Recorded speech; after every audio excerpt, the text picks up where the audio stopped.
What's going on, Avenger fans? Iron Bannister here, and in today's video we will be going over all the information that was gone over in the most recent dev stream. But before we get started, if you're new to the channel, make sure you hit that subscribe button followed by the bell notification. That way you'll know whenever I upload new content. Also, if you enjoyed the video, make sure you hit that like button. It really helps me out. So without further ado, let's jump into the video. First up, we'll be going over the known issues that were mentioned at the beginning of the stream. First up, the team is aware of defensive buffs that are appearing where they aren't supposed to. I've personally had this happen to me while I was inside the Quinjet and in certain outposts. Next up, they mentioned that Roy appearing in the harm room is a bug, so if you'd like to experience this fun little bug, to do it now before it gets patched out. Next up, they mentioned Hulk getting buffs and perks from exotics he isn't supposed to is being looked at. They also mentioned that they are working on a fix for Monica so that she will not be able to be one-shot using certain abilities like Thor's God Blast or using the major artifact to summon Hank Pym. They also mentioned that Monica isn't supposed to be affected by the Pym particles and are looking to fix that soon. Because right now, if you shrink her, she just falls through the hole that she's floating over and it ends the encounter. So that'll be a great fix.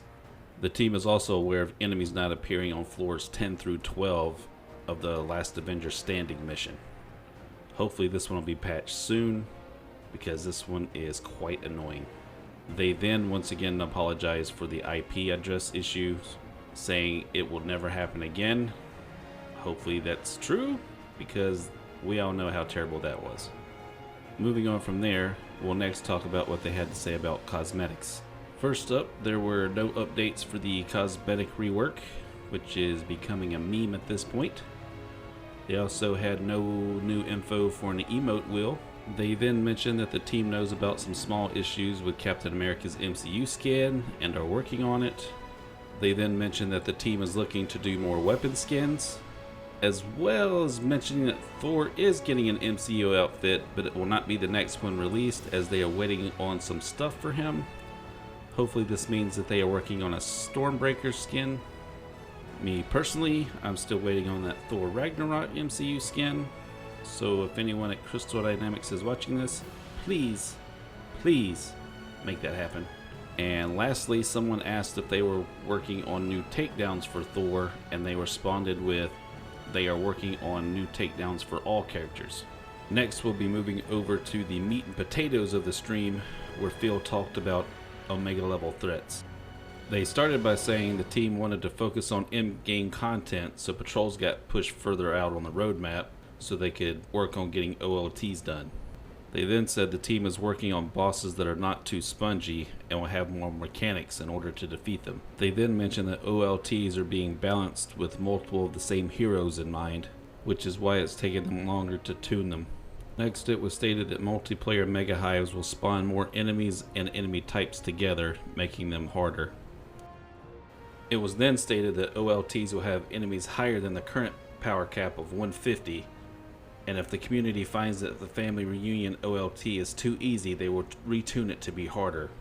This is fantastic news, because if there's one thing we need, it's harder content, and I'm glad that they seem to be doubling down on this. They then talked about the mythical unicorn itself, Cloning Labs, saying that it will come out after War for Wakanda, and that the reason it's taking so long is that they're having to retune it now that we will be able to run multiple of the same heroes and any content. They then said that Cloning Labs will focus more on puzzles, while Family Reunion will focus more on complex boss fights, and that future OLTs will be a combination of both, which I hope is a tease for the Wakandan raid. They then talked more about Family Reunion, saying that it will come with a new gear set, as well as it will only have one boss, but future OLTs will have multiple bosses and mini bosses. When asked how long it would take to complete Family Reunion, Phil said it would take about 45 minutes to an hour with a group of people that know what they're doing, and could take upwards to 2 hours with a pickup group or through matchmaking. He then said that going forward, players will need to focus on grouping with other players to get through content. And this section right here was music to my ears. Not only should it take longer than 15 or 20 minutes to complete in-game content, we should also always have the ability to matchmake. And the last thing mentioned about OLTs is that they won't have a difficulty option because they will always be tuned to the hardest difficulty, which is good. But then again, what happens when we become more powerful with more gear? Do they go back and retune those, or just give us a difficulty option? Next up, they talked a little bit about the War for Wakanda. First up, they mentioned that it is still on track for an August release, which is good news.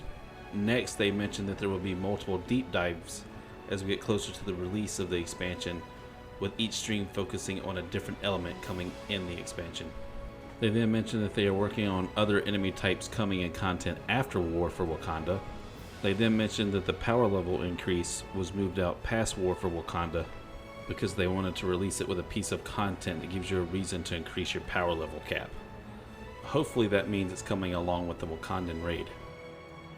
Next, they mentioned that there will be an updated roadmap covering the months of September through December as we get closer to the release for the War for Wakanda, which we all kind of speculated would happen, but it's nice to finally get some confirmation. And lastly, there were a few miscellaneous things mentioned during the stream. Phil was asked about loadouts. He answered with no updates, but they are still coming. He also said he would ask the team if it's possible to put bosses in the harm rooms. He then said that he would like to start focusing on wrapping up stories like the ones with Loki.